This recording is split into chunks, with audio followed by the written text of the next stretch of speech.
बिस्मिल्लाहिर्रहमानिर्रहीम तनज़्ज़लुल मलाइकतु वर्रूह.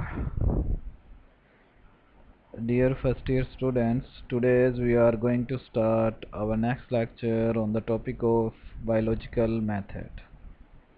First year के अजीज़ तलबा, आज हम अपने नेक्स्ट लेक्चर का आगाज़ करते हैं बायोलॉजिकल मेथड पर. In the today's lecture we will discuss the definition of biological method and the steps or the first step of the biological method. It is the observation, hypothesis, and then the deductions, and next one is the other ways of formulation of hypothesis. These are the main components of our biological method, are the main key points that we will discuss in our today's lecture. The sixth component or the sixth point of our today's lecture is the theory, and the last one is the law and principles. So in 7 steps or 7 points we will understand the biological method. So the first one is the definition of biological method. It can be defined as the systematized knowledge based on the experimental inquiry. Systematized knowledge is a knowledge that is gained by adopting the sequential steps.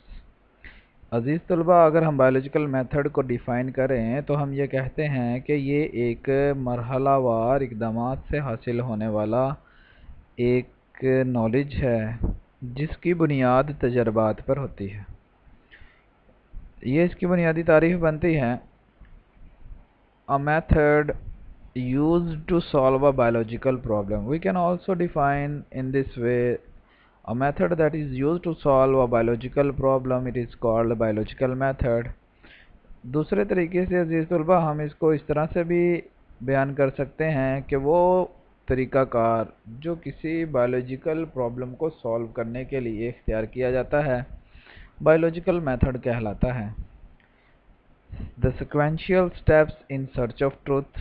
The third way you can describe or define the biological method कि सच्चाई की तलाश में इख्तियार किए जाने वाले मरहलावार इक़दामात. So these were the definitions of biological method. Now the first component of the biological method or the main step, the first step of biological method is the observation. Observation is actually the way of collecting information. Observation हम मुशाहिदात को कहते हैं और मुशाहिदात की तारीफ़ ऐसे की जाएगी कि बुनियादी मालूमात इकट्ठी करने का मरहला.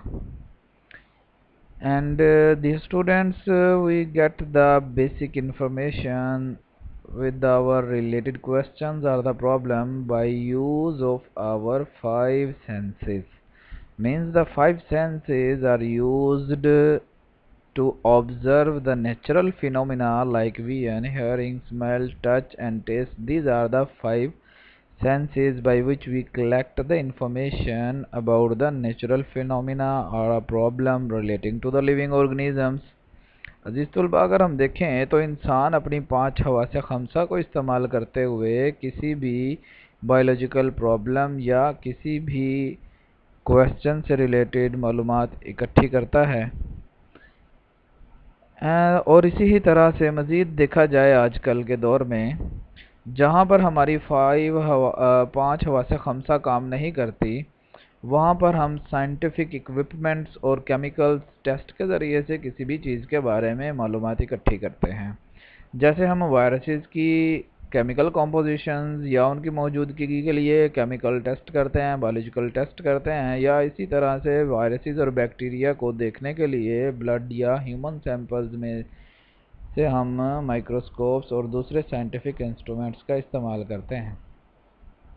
Dear students, the second way of getting information apart from the using of the 5 senses, we also uses the scientific equipments and performs the chemical test to get the information about the living organisms. So in this way, the information that is collected by our five senses or by our equipments and the test is basically of two types. One is the qualitative and the second one is the quantitative. अजीज़ तुलबा, वो मालूमात जो हम अपनी पाँच हवासे खमसा जदीद आलात और कीमियाई test के ज़रिए से करते हैं, ये इंफॉर्मेशन दो तरह की हो सकती हैं। एक जिसे हम क्वालिटेटिव कहते हैं और दूसरी क्वांटिटेटिव इंफॉर्मेशन कहलाती हैं।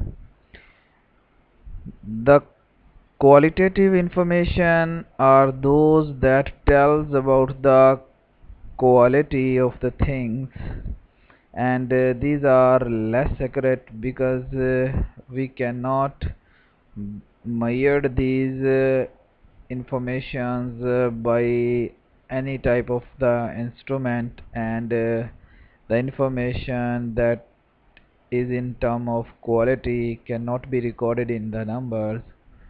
And the second one is the quantitative information. The information in terms of the quantity, digits or values, is actually called the quantitative information.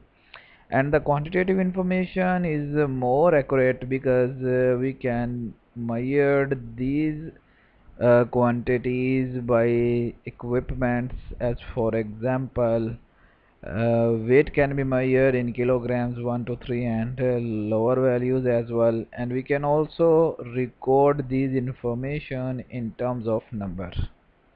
So these are the more accurate information. अजीज तुलबा, अगर देखा जाए तो information qualitative और quantitative दो categories की हैं। तो इन box में आपके सामने इन दोनों का कंपैरिजन और डिफरेंशिएशन दी गई है। क्वालिटेटिव इंफॉर्मेशन वो इंफॉर्मेशन है जो किसी चीज़ की क्वालिटी और मेयार के बारे में बताए, जिसमें कोई ख़ास वैल्यू अददी कीमत मौजूद ना हो, और इस तरह की इंफॉर्मेशन को साइंटिफिक मेथड में, बायोलॉजिकल मेथड में दुरुस्त नहीं माना जाता या ज़्यादा दुरुस्त तस्वर नहीं किया जाता। उसकी वजह यह है कि हम इनको मेजर नहीं कर सकते किसी इंस्ट्रूमेंट्स के ज़रिए से, ना ही इनको नंबरों की सूरत में रिकॉर्ड कर सकते हैं। जैसे मिसाल के तौर पर अगर कोई चीज़ हल्की है या भारी है, तो हल्की या भारी बताने वाला कोई इंस्ट्रूमेंट नहीं है। हाँ, ये तो हो सकता है 1 kg और 2 kg किलोग्राम्स में तो वैल्यूज़ आ सकती हैं। इसी तरह से टेम्परेचर की वैल्यूज़ डिग्रीज़ में, नंबर में 1 डिग्री, 2 डिग्री सेंटीग्रेड और 4 डिग्री सेंटीग्रेड में तो आ सकती हैं। लेकिन अगर हम इसको इसकी क्वालिटी में देखा जाए, ठंडा और गर्म, तो ठंडा और गर्म बताने वाला कोई इंस्ट्रूमेंट नहीं होता। इसलिए हम इनको कहते हैं कि ये ऐसी इंफॉर्मेशन है जो लेस एक्यूरेट हैं, इन्हें कम दुरुस्त तस्वुर किया जाता है। इसके बरक्स देखा जाए तो क्वांटिटेटिव इंफॉर्मेशन जो हमें किसी भी चीज़ के बारे में क्वांटिटी यानी मिकदार में एक अददी कीमत और वैल्यू बताती है, ये ज़्यादा दुरुस्त तस्वुर की जाती हैं, क्योंकि इनकी पैमाइश करना मुमकिन है और इनको रिकॉर्ड करना भी मुमकिन है। So the next point of our biological method is the hypothesis. The tentative explanation of our observation is called hypothesis. It is actually a scientific statement on the basis of the experience and background knowledge. अजीज़ तुलबा, अगर देखा जाए तो hypothesis हम मफरूज़े को कहते हैं, और अगर हम अपनी ऑब्ज़र्वेशन की टेंटेटिव एक्सप्लेनेशन करें यानी तजर्बाती वजाहत करें, तो इसको मफरूज़ा कहा जाता है। ये एक साइंसी जुमला है जो तजर्बे की बुनियाद पर और किसी भी बायोलॉजिकल प्रॉब्लम से रिलेटेड बैकग्राउंड नॉलेज की बुनियाद पर पेश किया जाता है।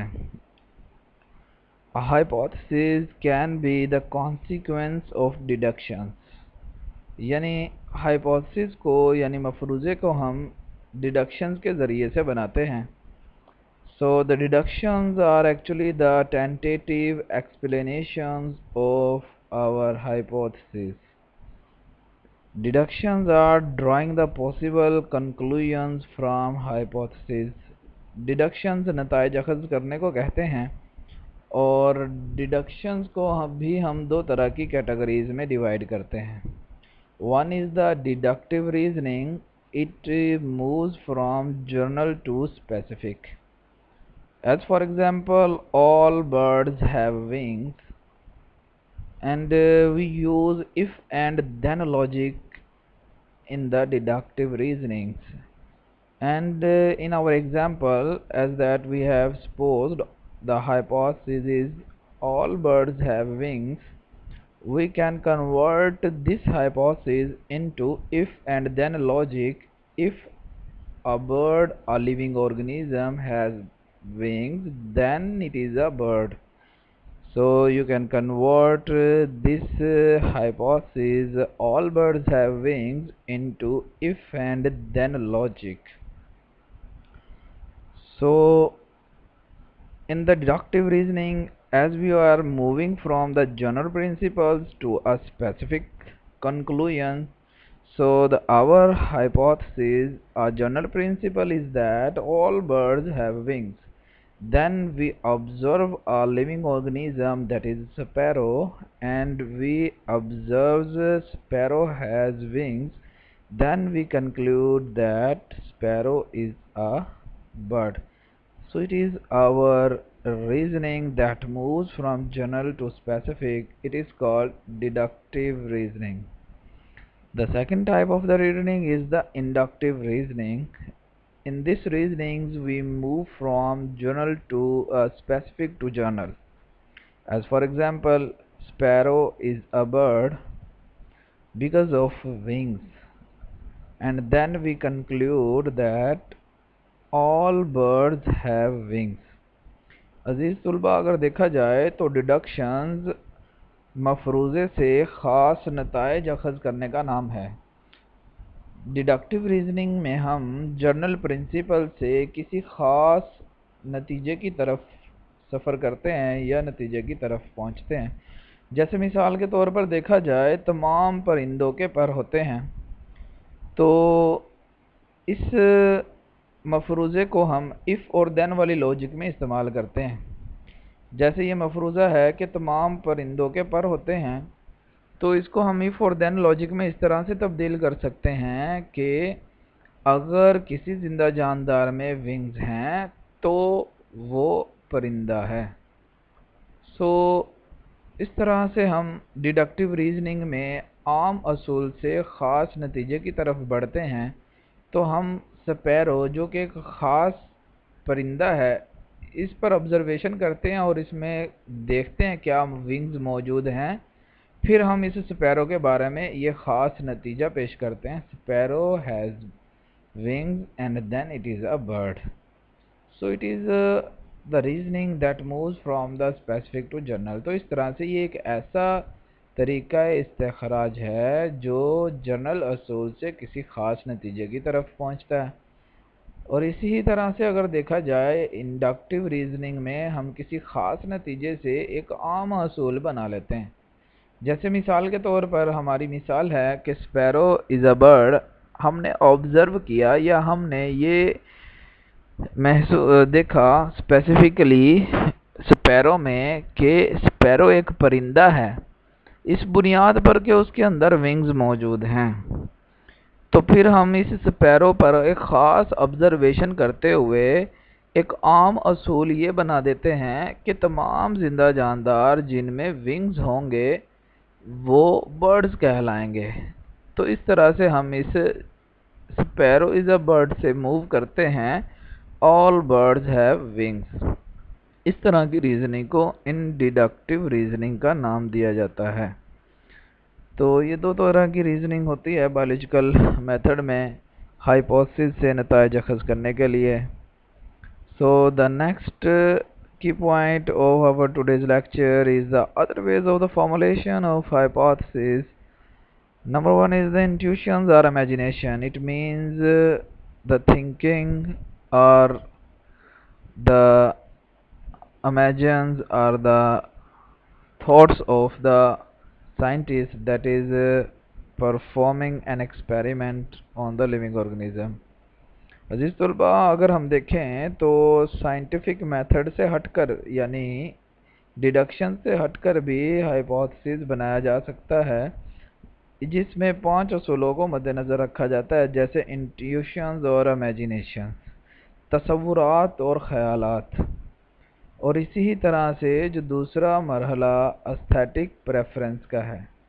एस्थेटिक प्रेफरेंस कहते हैं हुस्न जमालियात को, यानी कि जो ऑब्जर्वेशन या मालूमात इकट्ठी करने वाला इंसान है वो कितनी संजीदगी से और कितनी हकीकत पसंदी से इंफॉर्मेशन कलेक्ट करता है, इसको हम कहते हैं it is the aesthetic preference. Aesthetic preference is actually the seriousness of the collecting information about the related problem. The third point is the religious and the philosophical ideas. And अगर देखा जाए तो मजहबी और फिक्री ख्यालात, आया कि इंसान जिस मज़हब से ताल्लुक़ रखता है और जिस कौम और फ़िक्र से ताल्लुक़ रखता है, क्या वो मज़हब और वो फ़िक्र और सोच उसको इस तरह की तहकीकात और रिसर्च करने की भी इजाज़त देती है या नहीं। And the fourth component is the comparison and analogy with the other things, जिसमें हम ये देखते हैं कि जो प्रॉब्लम और जो क्वेश्चन हम किसी ज़िंदा जानदार में स्टडी कर रहे हैं, इस जैसे क्या कोई दूसरे अवामिल और फिनोमिना हमें नज़र आते हैं या नहीं, यानी हम सिमिलैरिटीज़ और डिफरेंसेस देखते हैं। The fifth way of formulation of hypothesis apart from the scientific method is the discovery of one thing while looking for other। यानी अगर हमारा एक्सपेरिमेंट नाकाम हो जाए तो हम उस तजर्बे को बार बार दोहराते हैं, ये देखने के लिए आया कि उसमें कोई नई तब्दीली या कोई नया अमल रूनमा होता है या नहीं। तो ये कुछ मेथड्स या तरीक़ाकार हैं कि जिनके ज़रिए से भी कोई मफरूज़ा बनाया जा सकता है। इसको हम कहते हैं these are the other ways of formulation of hypothesis apart from the deduction. The sixth point of our lecture is the theory. Theory is actually a hypothesis that is tested again and again and never rejected. Experiments that are performed to test the hypothesis, a hypothesis that is tested again and again and found true is generally accepted, and the accepted hypothesis increases the confidence of the scientist, and then further testing on the hypothesis goes on. Soon a series of experimental results provide evidences in support of the hypothesis। अजीज़ तलबा, theory एक नज़रिए को कहा जाता है और कोई भी मफरूज़ा नज़रिए के दर्जे पर उस वक़्त पहुंचता है जब उसको बार बार तजर्बा से गुजारा जाए और वो गलत साबित ना हो। ऐसा मफरूज़ा जो तजर्बा से गुजारा गया हो और गलत साबित ना हो, उससे एक एक्सेप्टेड नज़रिया यानी कबूलशुदा मफरूज़ा कहा जाता है। और जब वो मफरूज़ा बार बार के तजर्बात से गुज़रता है तो एक एक्सपेरिमेंट की कसीर तादाद उस मफरूज़े के हक़ में सबूत के तौर पर साबित होती हो, तो ऐसा मफरूज़ा थ्योरी के दर्जे पर यानी नज़रिए के दर्जे पर पहुंचता है। Such a hypothesis that is tested again and again and never rejected is called theory. So it is the definition of the theory. नज़रिए की तारीफ़ हम इस तरह से करते हैं कि ऐसा हाइपोथेसिस मफरूज़ा जो बार बार तजर्बा से चेक किया गया हो लेकिन कभी भी गलत साबित ना हो, ऐसे मफरूज़े को थ्योरी का दर्जा दे दिया जाता है। And theory also has the explanatory power, means a productive theory has the explanatory power, and it also suggests the new and different hypotheses। अगर देखा जाए तो एक ऐसा नज़रिया जो प्रोडक्टिव हो यानी पैदावारी हो, तो उसमें वजाहती ताकत मौजूद होती है कि जो मफरूज़े की वजाहत बयान करती है और उसी नज़रिए के ज़रिए से नए और मुख्तलिफ हाइपोथेसिस भी तश्कील दिए जा सकते हैं। जैसे कि इससे पहले हमारी मिसाल तमाम परिंदों के पर होते हैं से हम ये नया मफरूज़ा ये बना सकते हैं कि पर जो हैं वो उड़ने के लिए इस्तेमाल किए जाते हैं। Wings are used for flight. तो ये एक नया मफरूज़ा है जिस पे नया तजर्बा परफॉर्म किया जाएगा और उसके नताइज भी इस मफरूज़े के हक़ में दुरुस्त साबित होंगे। तो इस तरह से ऐसा नज़रिया जो नए और मुख्तलिफ मफरूज़े कायम करे वो प्रोडक्टिव यानी पैदावारी नज़रिया कहलाता है। And the seventh and the last step of our today's lecture of biological method is the law or principle. A theory is challenged by the other scientists, and these scientists try to disprove the theory. If a theory survive and continue to be supported by the experimental results, then it becomes a scientific law or principle. अजीज तलबा, अगर देखा जाए law और principal, एक नज़रिया जब कबूल हो जाता है तो साइंसदान उसको गलत साबित करने की कोशिश करते हैं। जब दूसरे साइंसदान उसको गलत साबित ना कर सकें और मज़ीद वो नज़रिया तजर्बाती नताइज से दुरुस्त साबित रहे तो ऐसे नज़रिए को लॉ और प्रिंसिपल का दर्जा दे दिया जाता है। लॉ इज़ अ यूनिफॉर्म और the constant fact of the nature. Law कानून यानी मुस्तकिल और यकसा रहने वाली कुदरत की हकीकत होता है। And it is also an irrefutable theory. इसको हम एक नाकाबिले तरदीद नज़रिया भी कहते हैं। And the examples of the law और principles in the biology is the Hardy Weinberg's law and the Mendel's law of inheritance. अगर देखा जाए तो लॉ कुदरत की मुस्तकिल और यकसा रहने वाली हकीकत को कहते हैं, जो कि एक नाकाबिले तरदीद नज़रिया होता है। और बायोलॉजी में दो ही कवानीन हैं, हार्डे-वेनबर्ग्स लॉ और मेंडल्स लॉ ऑफ इनहेरिटेंस। इसकी वजह यह है कि लिविंग ऑर्गेनिज्म हमेशा अपने करैक्टर्स और खसूसियात को बदलते रहते हैं, इसीलिए बायोलॉजी के अंदर लॉज की कमी है। Biology is short in the laws due to the elusive nature of the life. Elusive means the ever-changing nature of the life. When the environment of the living organisms change, they changes their characters and their patterns. So in this way, we cannot say a constant or a uniform thing in the living organisms. जिंदा जानदार जब अपने माहौल के बदलने के साथ खसूसियात को बदलते हैं तो हम उनमें किसी यूनिफॉर्म और कांस्टेंट करैक्टर या खूबी की बात नहीं कर सकते। यही वजह है कि बायोलॉजी के अंदर कवानीन बहुत कम हैं। सिर्फ दो ही एग्जांपल्स हमारे सामने आती हैं, जैसे हार्डे-वेनबर्ग्स लॉ और मेंडल्स लॉ ऑफ इनहेरिटेंस। और ये एग्जांपल्स भी अगर देखा जाए तो एक महदूद पैमाने पर काम करती हैं। तो ये था हमारा आज का lecture. Good luck and stay blessed.